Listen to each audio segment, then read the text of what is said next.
I'm here at Naomi Farms. I'm gonna cook on my Blackstone grill. Today I'm gonna do a Philly cheesesteak. I think it'll be really nice. I've got this flat top here and it's in a deep fryer. I've been playing with this and I haven't tried a Philly yet, so I'm real excited about doing a Philly. So what I have here is a New York strip steak. So I'm gonna trim it out a little. I want a little bit of fat in here, so as it sears on the grill, I can render it and take some of those flavors and really pull them together on that cast iron grill. So what I'm doing right now is I'm cutting it thinly sliced New York strip steak. And then I'm going to set it aside here because I got this salt stone. And the salt stone's just been really fun for me. I've done some baking on it, but I've never actually seasoned my steak. So I'm going to give it a try today. I'm going to season it up right here. It's going to just sit here and rest on the salt stone.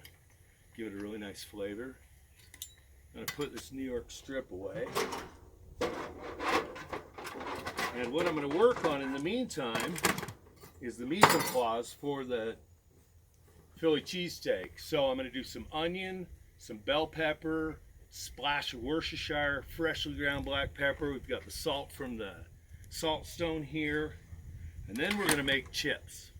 Yes, potato chips ourselves.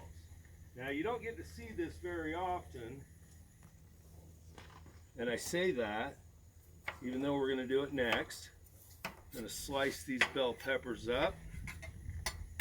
Discard that. Then the red here. I like multicolors because, you know, it's just, presentation is so huge in food. You can actually make a dish that tastes half as good, and as long as it's really pretty with a presentation, it's going to taste great. So they say presentation's 50% of appetite. So I'm going to make a really nice julienne here. I'm going to set this aside so you can see what I'm doing. Julienne these bell peppers. And then I'm going to do the same thing to an onion. Now you could put mushrooms on it if you like. You could use green bell peppers if you like them better. You could add jalapeno to this. Maybe a Brunoise, which is a finely diced jalapeno. But I like classical, kind of traditional, except I'm not into the cheese sauce spread. So we're going to use real cheeses on our Philly. I've got some Jarlsberg, some sharp cheddar, another nice Swiss. But I'm going to make that decision once this thing hits the grill and I can start to smell the flavors. All right, so we have this. We're going to do an onion.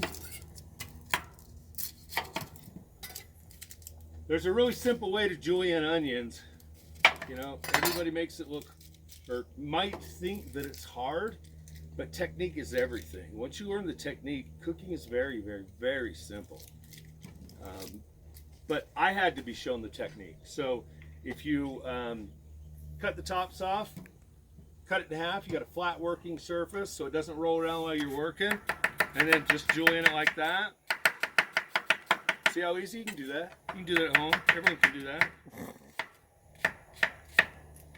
All right, so now we've got the onion, the bell peppers, the meat. I already made the bread.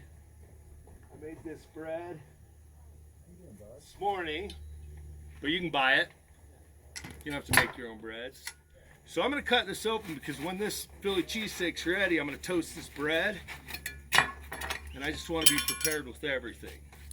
So now what we're going to do is go ahead and bring this over here.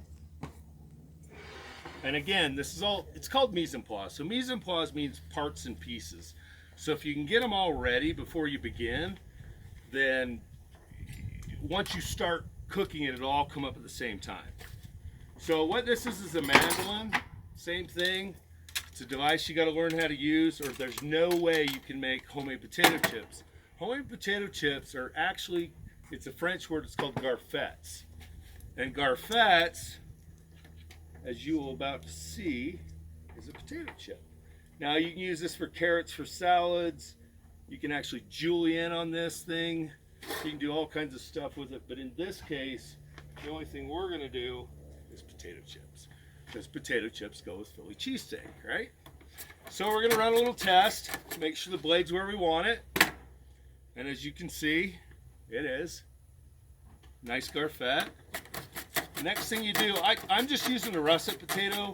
I mean, you can get real technical, and there are better frying potatoes, but we're just gonna keep this a little down home, and this works out just fine anyway. So, there's our feta potatoes. What we got to do with this is we have to soak it in water. We got to soak it in water because there's starch in the potato. If I was to take this and put it in the fryer right now, it would just be a clump. So we're going to wash those starches off the potato and then strain it.